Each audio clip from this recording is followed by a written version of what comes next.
wouldn't go along with the crowd. Are you with me? He refused to succumb to political expediency. He was not a crowd pleaser. Are you? Now listen to this one. In the year 1777, there's a revolution going on in America. And a ragtag, weary, beat group of American soldiers in Germantown, Pennsylvania, had retreated to their encampment in the woods, where they would prepare to go against a formidable British group of well-trained soldiers. And suddenly a dog comes racing into the American camp, caused quite a stir. They continued to finally get control of the old dog, and noticed he had a collar on him, and they read the collar and it said William Howe. Owner of this animal is William Howe. General George Washington was shocked because he knew it was General William Howe. The collar said William Howe. He was the general of the British Army they were about to engage on the battlefield. Where we talk about justice, George Washington was a dog lover. And so he thought about this situation. He took 4 of his men, wrote a letter, gave it to them, sent them onto the battlefield with a flag of truce, with that dog leading the way. They took the dog up, handed the letter. The letter got to Howe. The letter got to Howe. Now, we don't know if he ever answered George Washington the letter of explanation, but justice serves a dramatic and dynamic force in the lives of people. Let me tell you what happened. If you're not a history buff, 2 months later, the British general Howe resigned his commission on the battlefield. You know what he did? He went over to the American side and pledged his allegiance to the United States of America, to the honor and justice and freedom for what it would stand.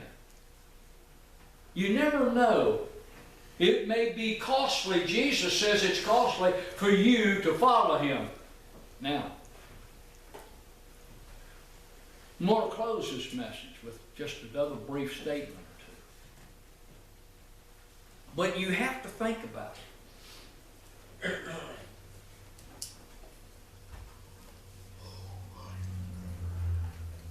Exodus 23 here has 2 outstanding ideas that we want to leave here with today.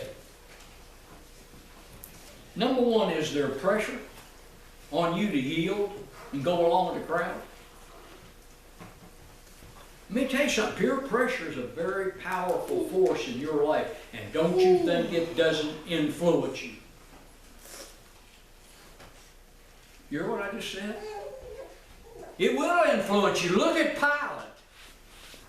I have the power. I have the power to do what? Come on. I have the power to crucify you or set you free. Yes. You got the power. What are you going to do with it?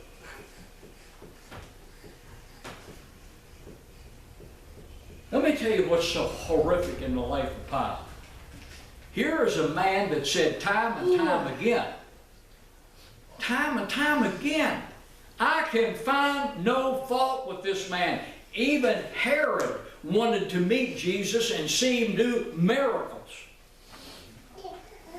Herod and Pilate were friends, and they knew the truth about Jesus. But the crowd, what did the crowd do? They influenced Pilate.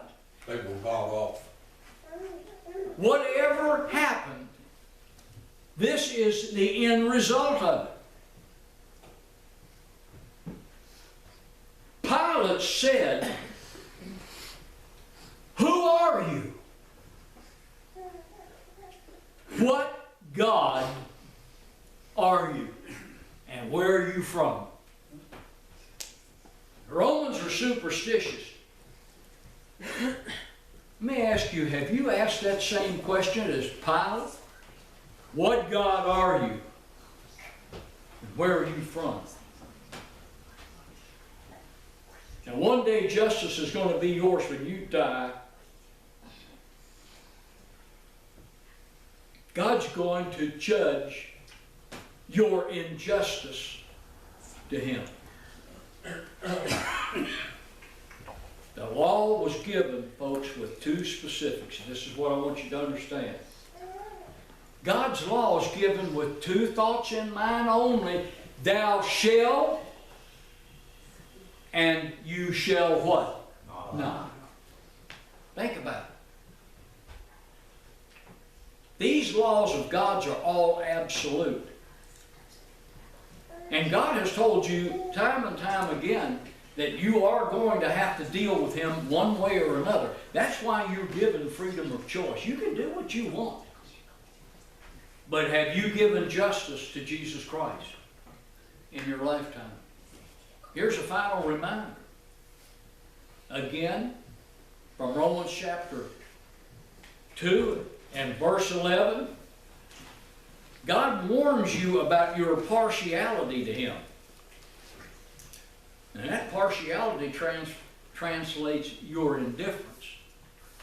Are you so busy having a great time in life that you've gone along with the crowd? One day, there will be a judgment.